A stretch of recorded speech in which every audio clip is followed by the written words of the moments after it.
الرحمن الرحیم دوسرے پارے کا 15واں رکوع آیت نمبر 236 سے آگے سورۃ البقرہ۔ لا جناح علیکم، لا جناح علیکم، نہیں گناہ تم پر، ان طلقتم، اگر تم طلاق دو، نساء عورتیں، ما لم تمسوہن،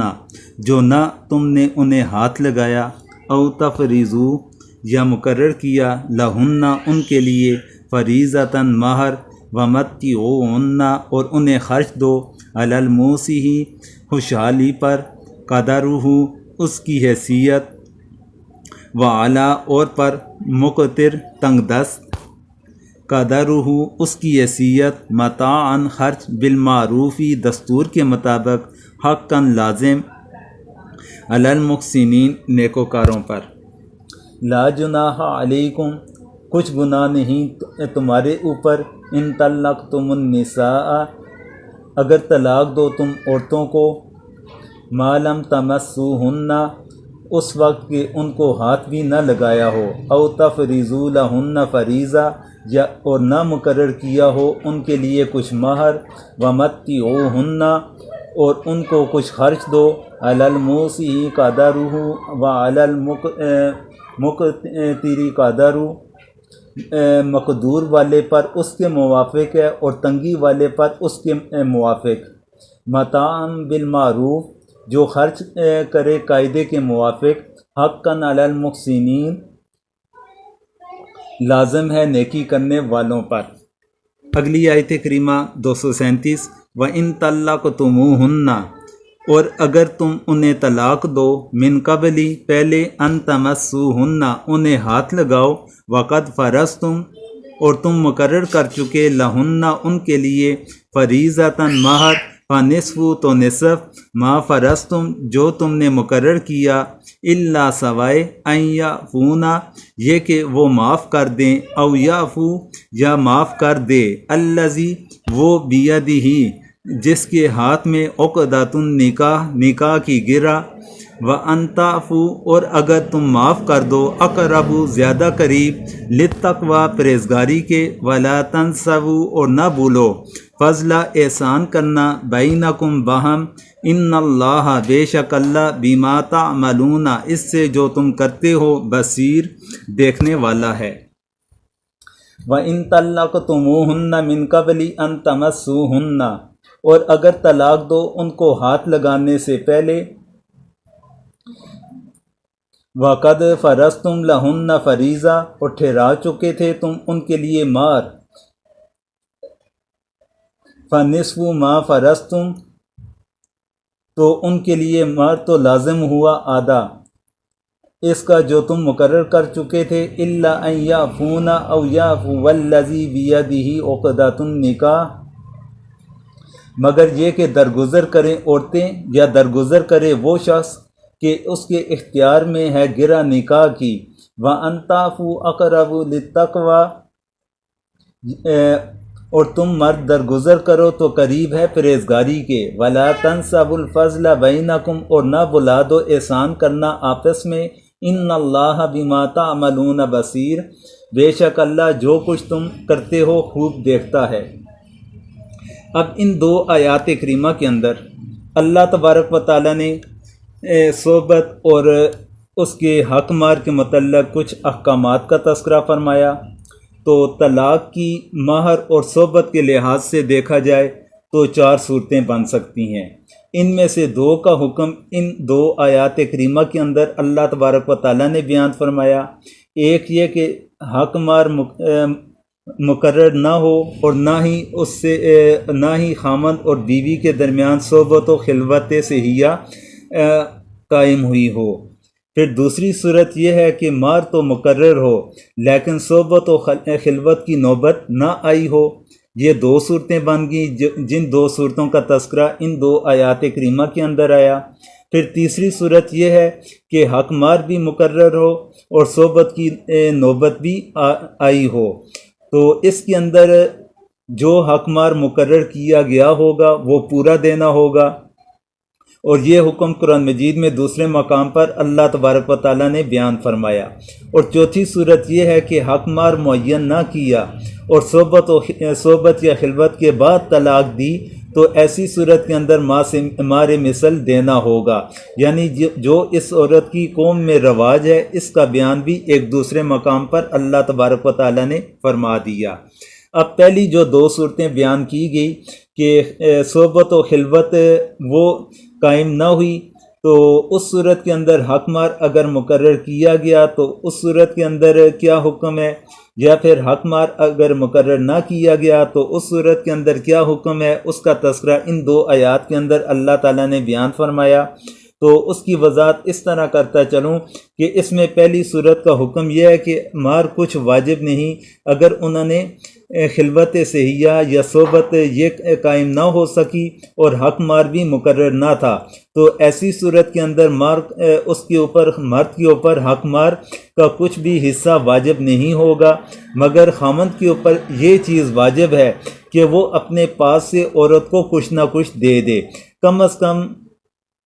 ایک جوڑا کپڑے کا دے دینا۔ دراصل قرآن کریم نے اس عطیہ کی کوئی مقدار متعین نہیں فرمائی، تو البتہ یہ بتلا دیا کہ مالدار کو اپنی حیثیت کے مطابق دینا چاہیے، جس میں اس کی ترغیب ہے کہ صاحب وسعت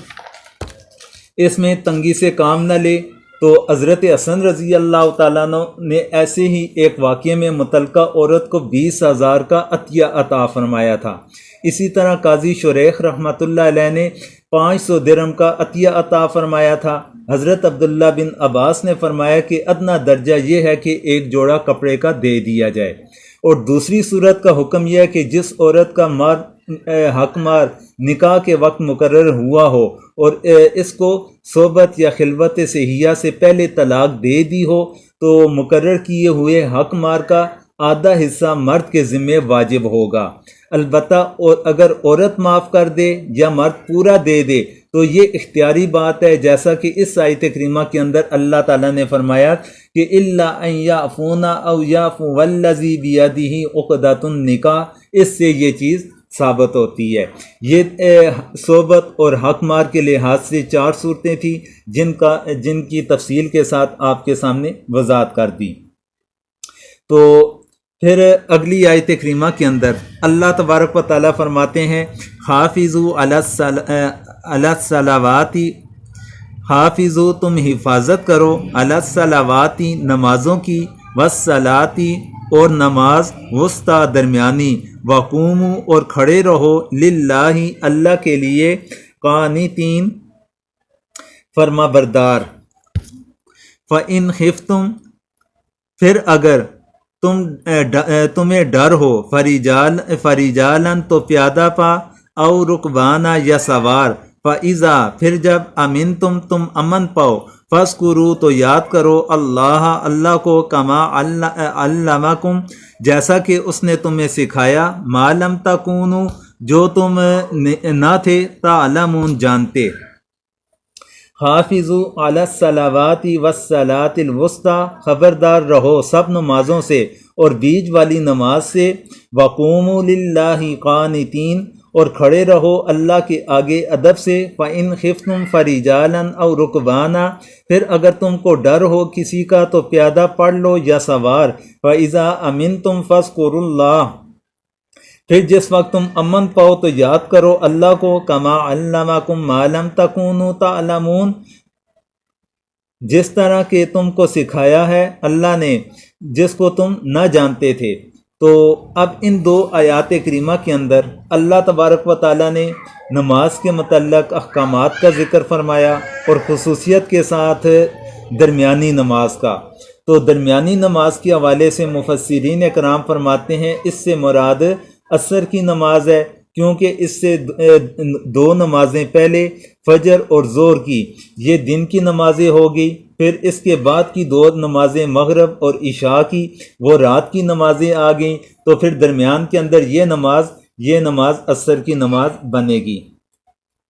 تو اسی آیت سے نماز میں باتیں کرنے کی ممانعت بھی ہوئی، پہلے کلام کرنا درست تھا اور یہ نماز کھڑے کھڑے اشارے سے جب صحیح ہوگی اس وقت سے ہی ہوگی جب ایک جگہ پر انسان کھڑا ہو سکے۔ اس میں سجدے کا اشارہ ذرا زیادہ پس کرے چلنے سے نماز نہیں ہوگی، البتہ جب ایسا ممکن نہ ہو، مثلاً عین لڑائی کا وقت ہے تو نماز کو قضا کر دیا جائے گا، دوسرے وقت میں نماز کو ادا کر لیا جائے گا۔ تو یہ چیزیں ان دو آیات کریمہ سے ہمیں ملتی ہیں۔ پھر آگے اللہ تبارک و تعالیٰ فرماتے ہیں والذین یتوفون منکم، والذین اور جو لوگ یتوفون وفات پا جائیں، منکم تم میں سے، ویذرون اور چھوڑ جائیں، ازواجا بیویاں، وصیتاً وصیت، لازواجہم اپنی بیویوں کے لیے، متاعاً نان نفقہ، الی الخول ایک سال تک، غیر اخراج بغیر نکالے، فَإِنْ خَرَجْنَا پھر اگر وہ نکل جائیں، فَلَا جُنَاحَ تو نہیں گناہ، علیکم تم پر، فیما فعلنا جو وہ کریں اس میں، فی انفسہن اپنے طور پر، من معروف دستور سے، واللہ اور اللہ عزیز غالب حکیم حکمت والا ہے۔ والذین یتوفون منکم ویذرون ازواجا اور جو لوگ تم میں سے مر جائیں اور چھوڑ جائیں اپنی عورتیں، وصیۃ لازواجہم متاعا الی الخول غیر اخراج تو وہ وصیت کر دیں اپنی عورت کے واسطے خرچ دینا ایک برس تک بغیر نکالنے کے گھر سے، فَإِنْ خَرَجْنَ فَلَا جُنَاحَ عَلَيْكُمْ فِيمَا فَعَلْنَ فِي أَنفُسِهِنَّ مِن مَّعْرُوف پھر اگر وہ عورتیں آپ نکل جائیں تو کچھ گناہ نہیں تم پر اس میں کہ کریں وہ عورتیں اپنے حق میں بھلی بات، واللہ عزیز حکیم اور اللہ زبردست ہے حکمت والا ہے۔ اس آیت کریمہ کے اندر اللہ تبارک و تعالیٰ نے بیوہ عورت کی عدت کے متعلق ذکر فرمایا، تو اس کے متعلق مفسرین اکرام فرماتے ہیں کہ زمانہ جاہلیت کے اندر خامند کی وفات کی صورت کے اندر اس کی جو بیوہ ہوتی اس کے لیے جو عدت مقرر کی گئی تھی زمانہ جاہلیت کے اندر وہ 1 سال تھی۔ اسلام میں 1 سال کی بجائے 4 مہینے 10 دن مقرر ہوئی، جیسا کہ اس سے پہلے ایک آیت کریمہ گزری تو اس کے اندر اللہ تعالیٰ نے فرمایا یتربصن بانفسہن 4 اشہر و عشرہ، اس سے ہمیں یہ بات معلوم ہوتی ہے۔ مگر اس میں عورت کی اتنی رعایت رکھی گئی تھی کہ چونکہ اس وقت تک میراث کا حکم نازل نہ ہوا تھا اور بیوی کا کوئی حصہ میراث کے اندر بھی مقرر نہ ہوا تھا، بلکہ اوروں کے حق کا مدار محض مردے کی وصیت کے اوپر تھا، جیسا کہ آیت کتب علیکم اذا حضر اس آیت کریمہ سے یہ چیز ہمیں معلوم ہو گئی تھی۔ تو اس لیے یہ حکم ہو گیا تھا کہ اگر عورت اپنی مصلحت سے خامند کے ترکہ کے گھر میں رہنا چاہے تو سال بھر تک اس کو رہنے کا حق حاصل ہے، اور اسی کے ترکہ سے اس مدت میں اس کو نان نفقہ بھی دیا جائے۔ اور اس آیت کے اندر یہ بھی بیان ہے کہ اور خامدوں کو حکم ہے کہ اس طرح کی وصیت کر جایا کریں، کیونکہ یہ حق عورت کا تھا، اس کے وصول کرنے نہ کرنے کا اختیار حاصل تھا، اس لیے وارثوں کو تو گھر سے نکالنا جائز نہ تھا، لیکن خود اس کو جائز تھا کہ خود اس کے گھر نہ رہے اور اپنا حق ورثہ کو چھوڑ دے، بشرطے کہ عدت پوری ہو چکی ہو، اور نکاح وغیرہ سب درست تھا۔ یہی مراد ہے قاعدے کی بات سے، البتہ عدت کے اندر نکلنا اور نکاح کرنا وغیرہ سب گناہ تھا، عورت کے لیے بھی اور جو منع کر سکے اور نہ روکے اس کے لیے بھی۔ پھر اس کے بعد جب آیت میراث نازل ہوئی تو اس کے اندر پھر گھر بار سب ترکہ میں سے عورت کو حق مل گیا، تو اس لحاظ سے پھر یہ آیت اس حکم کے ساتھ آیت میراث کے ساتھ یہ حکم منسوخ ہو جاتا ہے۔ پھر اس کے بعد اگلی آیت کریمہ کے اندر اللہ تبارک و تعالیٰ فرماتے ہیں وَلِلْمُطَلَّقَاتِ مَتَاعٌ بِالْمَعْرُوفِ وَلِلْمُطَلَّقَاتِ اور متعلقہ عورتوں کے لیے متاع نان نفقہ بالمعروف دستور کے مطابق حقاً لازم ہے علی پر متقین پرہیزگار، وَلِلْمُطَلَّقَاتِ مَتَاعٌ بِالْمَعْرُوف اور طلاق دی ہوئی عورتوں کے واسطے خرچ دینا ہے قاعدے کے موافق، حقاً علی المتقین پرہیزگاروں پر لازم ہے۔ متعلقہ عورتوں کو کچھ فائدہ پہنچا دینا پہلی آیات میں بھی آ چکا ہے، مگر وہ صرف 2 قسم کی متعلقات کے لیے تھا کہ جن کو صحبت و خلوت سے پہلے طلاق ہو گئی ہو۔ ایک کو فائدہ پہنچانا یہ تھا کہ جوڑا دیا جائے اور دوسری کو فائدہ پہنچانا یہ تھا کہ آدھا حق مار دیا جائے۔ اب وہ طلاق والیاں رہ گئی جن کو صحبت یا خلوت کے بعد طلاق دی جائے، سو ان میں جس کا حق مار مقرر کیا گیا ہو اس کو فائدہ پہنچانا یہ ہوگا کہ اسے پورا حق مار دینا چاہیے، اور جس کا حق مار مقرر نہ کیا جائے تو اس کے لیے دخول کے بعد مار مثل واجب ہے۔ اور یہ متاع بمعنی مطلق فائدہ پہنچانا اس تفصیل سے تو واجب ہے۔ اگر متاع سے مراد فائدہ خاص یعنی تحفہ یا جوڑا دینا ہی لیا جائے تو ایک متعلقہ کو تو دینا واجب ہے جس کا ذکر ما قبل بھی آ چکا، اور باقی سب اقسام میں مستحب ہوگا۔ اور اگر متاع سے مراد نان نفقہ لیا جائے تو جس طلاق میں عدت ہے اس میں عدت گزرنے تک تو واجب ہے نان نفقہ، خواہ طلاق رجعی ہو یا طلاق بائن۔ غرض آیت اپنے الفاظ عامہ سے سب صورتوں کو شامل ہوگا، یعنی کہ اس کے اندر یہ اس سے پہلے جو آپ کے سامنے میں نے کچھ صورتیں بیان کر لیں تو مفتی صاحب فرماتے ہیں کہ وہ تمام کی تمام صورتیں اس کے اندر عمومیت کو مد نظر رکھتے ہوئے دیکھا جائے تو وہ تمام صورتیں اس کے اندر آ جائیں گی۔ تو اس کے بعد آخر میں اللہ تعالیٰ فرماتے ہیں کذالک یبین اللہ لکم آیاتہ لعلکم تعقلون، کذالک اسی طرح یبین اللہ واضح کرتا ہے لکم تمہارے لیے آیاتہ اپنے احکام لعلکم تاکہ تم تعقلون سمجھو۔ کذالک یبین اللہ لکم آیاتہ لعلکم تعقلون، اسی طرح بیان فرماتا ہے اللہ تعالیٰ تمہارے واسطے اپنے حکم تاکہ تم سمجھو۔ اب ان احکامات کے بعد اللہ تبارک و تعالیٰ نے اس چیز کی وضاحت فرمائی کہ اللہ تبارک و تعالیٰ نے یہ احکامات بیان فرمائے، اور اللہ تعالیٰ اسی طرح یہ احکامات اپنے بیان فرماتے ہیں، اور اس کا مقصد کیا ہے؟ تاکہ تم لوگ سمجھو اور سمجھ کر ان چیزوں کے اوپر تم عمل کر سکو، اور اللہ تبارک و تعالیٰ کے بتلائے ہوئے راستے کے اوپر تم لوگ چل سکو۔